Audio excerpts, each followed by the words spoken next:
Welcome, my peeps, my peoples. Please like, comment, subscribe, share the video. It'd be greatly appreciated from the bottom of my heart. My peeps, my peoples. Peep Squad is in the building, baby. We're going to the top, to the top, to the top, baby. I'm going to bring others with us. So let's get it started. Let's talk about Black Ink Crew New York Season 7, Episode 21. It goes down. It seems like Tati, she needs to get the boot. She needs to find a new job because she's just too heartbroken. She's just too mean.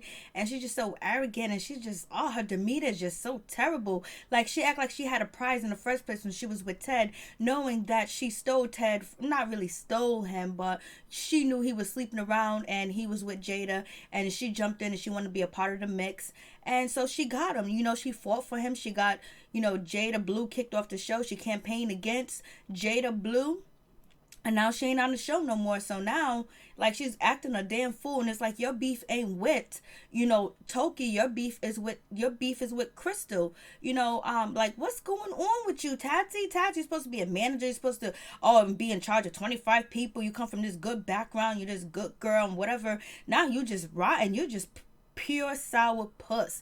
It's like your nose is always turned up. I could not deal with you, like, acting the way that you be acting. You're doing way too much, but Ted is gonna get back with you anyways. But he seems sick and tired too. I was just like, damn, Sky don't like you. None of the people really like you. You know what I'm saying? And then you're making it worse coming after Toki. What did Toki do to you? Your problem is with Krystal. You feel like Krystal done slept with, Teddy, and take it out with her. You hired her. Can't you dismiss her? Can you fire her? Can you be with, like, come on, let's do this. But we was happy to see Puma came through. It seems like Puma has matured too as well. He was on Marriage Boot Camp, Reality TV Stars, and he kind of grew there too. And it seems like he has grown, and I'm glad to see him back, and I can't wait to see shit. And I hope Sassy is the other person that C's need to make up with, because I really like Sassy from the first episode of the first season. Sassy was the shit, boy. She was just growing up. She was just living that New York dream. She was just trying to make it. She believed in so much different things, but it is what it is. And see, we see Sky with her twerking party. What happened? You didn't want to pay the models, Sky? But let me tell you, the girls that was out there twerking was out there twerking on stage for Sky. They were showing their vajayjay, their cracks, they were showing all the crevices of their body. I hope they got paid. I hope they didn't just come out there and do that for free, baby. Well, maybe they can put it on their portfolio. Who knows what's going on with that situation? But it seems like C's is growing up and he wants to make up with his friends, his old crew, the people that helped him start his business. He wants them back in their life. And also, them being back in his life is being back in C's life is going to put money in your pocket, baby. And so we got Donna. She's coming through. She still got a stank attitude, and she wants to hype and get mad at C's and talk shit to him, even though he deserves it. But the first time that shit went down, you wasn't talking that much shit to C's. But do you want to take the chance of Alex getting jumped again? Like, come on. And it seems like C's is really jealous of Donna's relationship with Alex. He's really on her. Like, it seems like C's is not happy to see Donna happy with Alex. You know what I'm saying? I don't know what's going on with that situation, but he seems way more upset than he should be when it comes to Donna's like that. He's been calling her B words and hoes for almost 2 seasons straight. Last season and this season. Like, what is going on, C's? Like, you really dislike Donna that much? Damn. I'm like, So let's pop it off, baby. So they start off getting high, smoking that good California weed, that high grade, that good bud, that good everything. I'm like, Teddy's having a ball. He's just puffing. He's out there on the balcony. That place that they're staying at is beautiful. And Walt is out there too, but Walt is drinking and smoking. I'm kind of concerned from Walt because, he said he was an alcoholic and he was going to AA meetings. You know what I'm saying? Like, what's good, Walt? You drinking and smoking early in the morning. They sitting on the balcony. Teddy's talking about he sees rainbows. He sees unicorns. He sees everything. The weed is so good. And then, guess who comes through? None other than Tati. She's talking about, get off my balcony, Teddy. You too close to me. Get out of here. Like, damn, talking about, destroying the mood and blowing the mood. Like, yo, girl, get a grip. Like, it ain't that deep. It ain't that serious. You working with him. You're filming with him right now. So just make up. Like, you're doing way too much. Get Krystal out the way. Hire a new tattoo artist. And then move on with, Teddy. Like, you're doing too much. But we'll see what happens with that situation. Then moving on from that, Teddy's taking it so hard. He's trying to get sympathy from Tatsy, but Tatsy ain't hearing it. And he was like, I want to go stay at a hotel, because I don't really feel comfortable here. I don't want to be here no more. Like, come on, man up and tell her, hey, I'm sorry, I didn't do nothing, or tell her to get over it. You ain't getting back together. Do something. Stand your ground, man. Do something, because she can't be going around like making everybody else's life miserable. Like, she's getting on Toki, she's getting on Krystal, and she just basically just so damn rude. And she's supposed to be like managing the place and be an example or something, but she ain't doing that. Like, you, and it's all because you stuck your penis in her, Teddy. So clean this situation up. Don't wait for somebody else to clean it up for you, Ted. Like, goodness gracious, great balls of fire. And so we have Toki. She doesn't really give a shit about what's going on with Tati or whatever. And she's not going to sweat it because they almost fought last episode. I'm like, damn, Toki, you need to fight your own battles. Just keep your mouth closed and let, Krystal defend herself, because you ain't her bodyguard. And I know you like women and all that other good stuff, but, just let her defend herself, because you're getting yourself into this situation with, what's her name, Tati, but Tati's actually aggravating the situation, and she's starting the shit too as well. But you just gotta ignore her and let Krystal handle the business. But it is what it is. So they gonna fight next episode, I guess. They're gonna continue with this, and Tati thinks she's badass. That's because Donna ain't there. And so then we have Krystal. She's crying. She's gonna go see her father, tell her father that she found out that she got a sister. He never told her. Let her father know he's a piece of shit. He neglected her. She's hurt. She needs him, and she can't move on with her life. And she wish she had a father. You're gonna have to grow up, because there's so many people without fathers and mothers, and they have successful lives and successful relationships. But maybe you need to close the door, or maybe you need to open the door. But whatever you need to do, heal yourself and move forward, because girl, your mom ain't concerned. And then moving on from that, we're getting ready for the twerking contest. Cease is going to be auditioning these ladies with Sky. And basically, they got all these young ladies to come in and twerk for them to model, Sky's clothes or whatever. But her fashion, her clothes from her boutique that's out there in Miami. The problem is, it didn't seem like none of them girls had on Sky's clothes when they was twerking, and the place was kind of empty. So what's going on? You just hire people off the street? So they have the twerking contest, and it's supposed to be no drinking. Walk comes through with the red cups and the Hennessy. They love that Hennessy, and they drinking and having a good time. Season's supposed to be drinking. Sky's trying to stick to her guns with no drinking, no weed, no nothing. But the shit ain't happening, so they all drinking. What's her name? Toki. She's getting a lap dance and the whole night. She's doing it with Toki's out here living that life, baby. And then Puma shows up, and Caesar's immediately upset. He leaves. He walks off. He's on his balcony. He don't know what to do. He's been a drama queen. He's just doing way too much, because he act like they got murder beef, or somebody robbed him or stole his money. Nothing like that. He's been way too dramatic. So anyways, Puma, being the person that he is, he goes out there to talk to Caesar, and basically they make up. They realize that they've been together for a long time. They got daughters around the same ages. They grew up together, and it is what it is. And Puma called Caesar his brother, and then that was the end all to be all. Caesar's like, yo, if it wasn't for Puma, I wouldn't have the shit that I have. You know what I mean? I'm so glad that they did make up. It's good to see Puma back. I would like to see him back on the show with his wife and everything. It'll be copacetic. And I'm just glad that they made up, because Caesar's tired of the beef, and he's tired of the angriness, and he just, he doesn't want to keep having these same issues, because he feels like him, having all these issues with people that he grew up with, or people that used to once work at Black Ink, it being bad and it being disconnected. He feels that that's the reason why he went off on Alex and took Alex out the way. I'm like, damn. And he really fucked up Alex. So basically, they make amends. They're cool. They're back to doing their thing again. So now, Sky's talking about half of the girls don't want to model her clothes or do the twerking contest. So she wants the staff members, the tattoo artist, the receptionist, the manager, the brand ambassador to basically model her clothes and twerk for her twerk contest fashion show. And you got Toki. She is from Chicago, I think, and her twerk was Sky was like, she's really boring. Like, she ain't got no rhythm. And then we have Miss Kit. She's from DC. She ain't got the energy, and her twerk is not what Sky wanted. And if she was twerking good, Sky wouldn't care in the first place because she don't really like Miss Kitty anyway. She just tolerates her. And so then we get down to Krystal, and Krystal does her twerk, and it's from New York or the Bronx or whatever, and it's not what Sky needs. And so Sky, she asks, Tati to do her twerk dance, and Tati's like, no, I'm not twerking, I don't feel it, I don't want to do it, blah, and the third. She saw, Krystal's ass shaking, and she was like, oh, that's the way she was shaking her ass in front of Ted. I hate her, I want to cry. And so she tells Sky that she's not doing it. Sky's like, oh, I can't stand her, you know what, too bad I made her the judge, because I would kick her to the curb. And Sky would be looking for a new manager. And so you got Teddy and Walt over there looking. I don't think she wanted to twerk because Ted was standing there, and she was looking at Krystal's ass and wishing that was hers. So it is what it is. And so then we get to yoga. We got the guys that go to yoga. We got Caesar's there, Teddy's there, and Puma's there, Miss Kitty's there. They're doing hot yoga. They're doing all types of different positions, and everything's cool.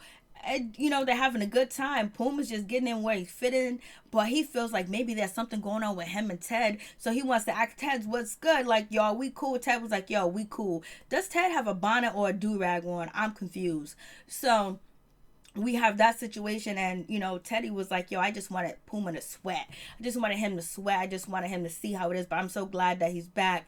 And Teddy also says, like, yo, Puma, Caesar's fam, Caesar's my cousin, like, I gotta choose his side regardless. So we already know Teddy is going to choose Big Cuz side. That's just how it is. That's just the way it is, baby. And so then we get Miss Kitty and Caesar. They having a conversation, and Caesar's basically warming up to the idea of settling things with Alex and basically stopping the lawsuit. Maybe giving him a payment, some jewelry, a car, some cash, some clothes, something to get him off his back, or just get him a position.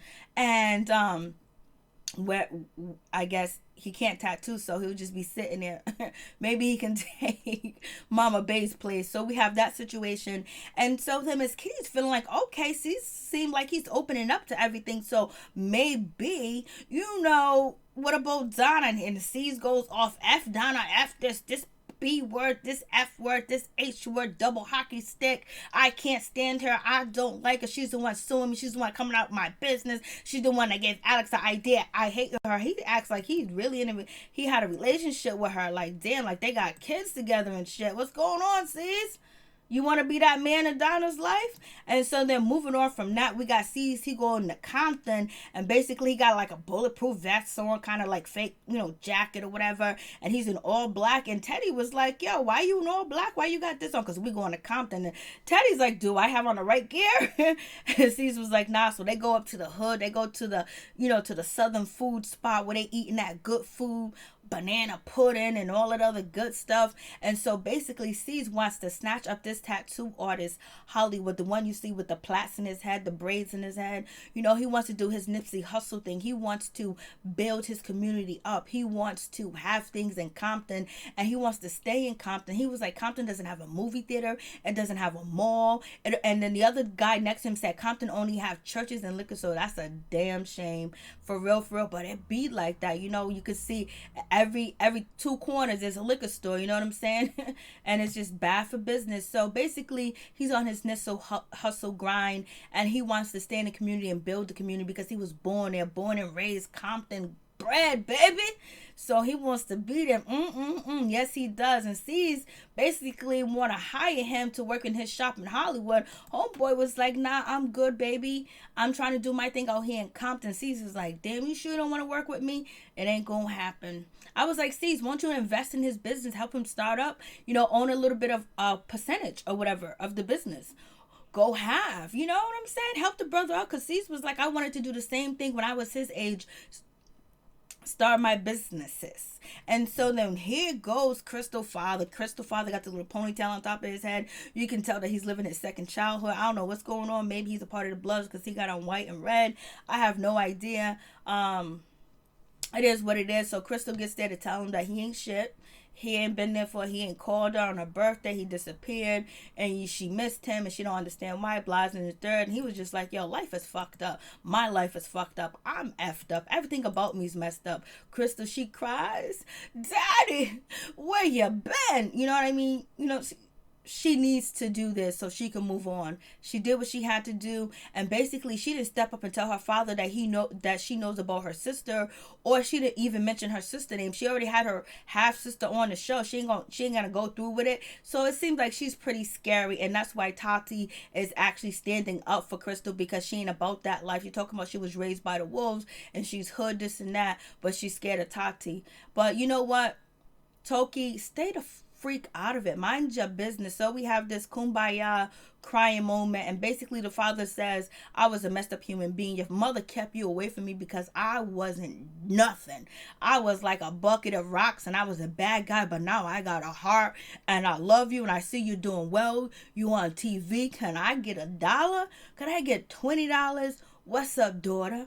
Could I get a free tattoo?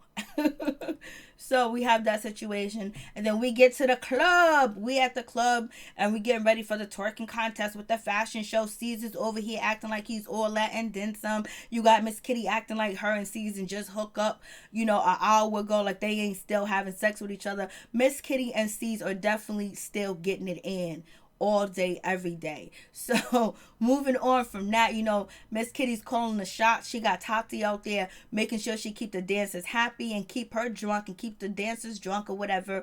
And then she has, Toki, and she has Krystal, dressing, the models. So that's why the models look terrible, because I was like, Sky, are them your clothes? Like, Sky, you should have dressed the models. You got these people. What's going on? So anyways, the club was empty. Donna's supposed to be on her way. We're going to see what happens. Sky act like she don't give a shit. And Sky said, if you don't like my show, F you. Sky, you don't put that much work in this show at all. You should have had somebody else dress. You looking like a whole snack. You look like a whole Hershey bar, and you got these girls out there on that stage twerking like it ain't nobody's business, and you couldn't even, their outfits didn't even look that fly. What was going on? And so we got the judges. We have none other than Walt. Walt is like, this is an awkward position. I'm next to these miserable mother suckers. I'm next to Tati that think that she owns everybody and she can talk to people like they ain't shit, like her shit don't stink, like she won't get smacked in the face. And then Teddy's over like, oh, I'm with her. I could be doing something else, but I might want to go back with her. So you know what, I'm gonna just act like and flirt with girls and make her jealous or whatever. You guys are just so immature. Just get over yourself. Like, please make it business. Like, yo, dead, have a meeting, sit down, and just basically say, like, your attitude can't go on like this. Apologize to her, and if you can't deal with working with me, you need to leave. And you fired Ted, you fired what's her name, Jada Blue. You can fire Tati because she's just way too much. She's doing way too much. She's doing way too much for no reason. For no reason at all. And we got Donna. She comes through. She don't look like she's ready to twerk. She does not look like she has on Sky clothes. I knew she didn't have on Sky clothes, so I was just like, okay. And so Sky announced that Donna's here. Caesar's upset. He's walking around. And Donna gets on that stage and she acts a fool. But then in the meantime, in between time, Alex was like, what if C sees me and I have a fence? Then I have my hand balled up. I have a fence. I'm about to fight. I'm about to do this. Like, come on. Miss me with that. Alex, you ain't about that life. If you was about that life, you would have never went to Babe's birthday party and you would be telling Donna, be quiet, let's peep out the situation to see what could go down, because we need to know the exits to get out. And maybe we shouldn't even go because he sees threatened me and you the last time he seen us before we was at Young Bay's, aka No Wedding, and aka we don't see Rob, aka we don't see Young Bay, aka Rob is done with the show. So we have this situation. So we'll see what happens. And then Donna gets on the stage. She's telling C's to kiss her ass, kiss this, kiss that. She's right to do it. She ain't nothing wrong with her doing it. But Alex can get jumped again, but yes, security's going to be on deck. So she's get on stage, she started twerking. That does not look like Sky's clothes, and basically telling C's to kiss her ass. And then Sky was like, you know what, C's, I'm tired of this bullshit. I'm tired of all this. Like, I'm done. Like, yo, you got to make up with her. I'm tired of this catty shit. I'm tired of you guys not being friends, because Donna and Sky are friends. Donna make the show go round. So it is what it is. So Donna leaves, get into the Uber or whatever. whatever. C's happened to chase her out there, and basically he ends up talking to Alex, and Donna screaming out, "Kiss my ass, you bullheaded this, you bullheaded that, F you." Then C's go, "F you, Donna." I'm telling you, it's like they got some sexual tension. Like something's really going on between C's and Donna, or they're really just amping and acting up for no damn reason. And so Alex get out the car. He's ready to holler at C's because C's wants to settle. He don't even got to go to court. He can get his money, and hopefully he don't even got to pay the attorney, so he can take all the cheddar in his hand, because if he do it legally through the attorneys, then that means that the attorney gonna get a cut of that. So if he cuts a deal with C's and get his money and get whatever he needs to get out the situation, he's straight. But sometimes you bite the hand before you even know you're biting the hand. So basically, see what he got to say, because Donna's acting up. Donna went out there. She's supposed to be twerking and making shit right or whatever, because obviously she want a job. Obviously she still want to be on Black Ink. You know what I mean? Come on. They all want to be on Black Ink. Shit. So anyways, we have that situation, and Donna's talking shit, so we're going to see what's going to happen. We're going to see if Alex and, C's make up. It seems like they are, but Donna might get in the mix, and then it might go haywire. We already know Alex semi-blames Donna for the situation that went down or whatever, and then C's is blaming Donna for him attacking Alex. No, you are in control of your own mind and body, and you are a grown man and a father and a businessman, and you know the hood. You should know how to conduct yourself and control yourself. Like, you don't just feel a rage like that just because, Donna's talking shit. Donna been talking shit. Donna stay talking shit. So anyways, peace and out. Much love to all my peeps and my peoples. Peace. Peace Squad is in the building, baby. It's going down. Tell me what you guys think about the episode. What do you feel about Donna? What do you feel about, Tati? What do you feel about Ted in the situation and Krystal? Like, what's good?